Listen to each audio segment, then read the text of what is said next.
আমি মোহাম্মদ হুমায়ুন কবির। আমি সাতক্ষীরা থেকে আসছি। আজকে আমার 18তম কলেজ নিবন্ধনে ভাইভা ছিল। আমার সাবজেক্ট ছিল রাষ্ট্রবিজ্ঞান। আমি প্রথমে সালাম দিয়ে ভাইভা বোর্ডে প্রবেশ করছি। ভাইভা বোর্ডে মোট সদস্য ছিল 3 জন। আমার 7 থেকে 8টা প্রশ্ন করছে, আমি আলহামদুলিল্লাহ সবগুলো প্রশ্নের আনসার করতে পারছি।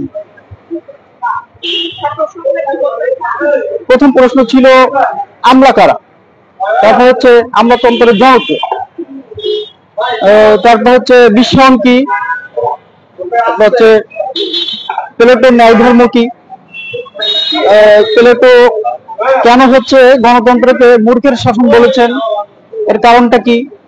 প্রথমে ধন্যবাদ জানাচ্ছি দৈনিক শিক্ষাকে। আমি মোহাম্মদ মাহমুদুল ইসলাম, বরিশাল থেকে এসেছি। বরিশাল বিশ্ববিদ্যালয়ের স্টুডেন্ট এবং বাইরে দিয়েছি লেকচারার রাষ্ট্রবিজ্ঞান পদে। প্রথমে কোশ্চেন করলো মানে রাষ্ট্রীয় স্থিতিশীলতা বলতে কি বোঝায় এবং কি কি উপাদান আছে, এবং বিমস্টেক সম্পর্কে কোশ্চেন করলো এবং কি বিমস্টেক কি, মেম্বার কয়জন, নেপাল, ভুটান বিমস্টেকের সদস্য কি জন্য, মানে বঙ্গোপসাগরের আশেপাশে দেশ না হয়ে তারপর রাষ্ট্রীয় উপাদান কোনগুলো কি কি, এবং একটু ফিলিস্তিন সম্পর্কে কোশ্চেন করে। শেখ মোহাম্মদ আলী।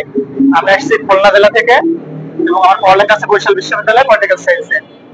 ভিতরে 3জন স্যার ছিলেন, 2জন স্যার ছিলেন, 1জন ম্যাম ছিলেন।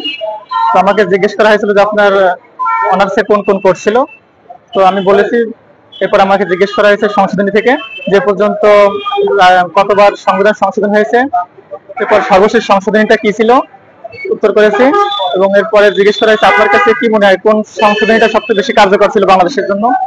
তো আমি উত্তর করলাম যে দ্বাদশ সংশোধনীটা। জিজ্ঞেস করলে যে দ্বাদশ সংশোধনীর মূল বক্তব্যটা কি ছিল, এরপর বললাম।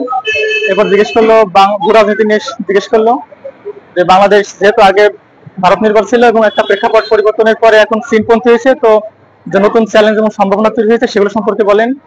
এরপর জিজ্ঞেস করেছে বাংলাদেশের যে পররাষ্ট্রনীতির একটা মূল কথা আছে সেটা কি।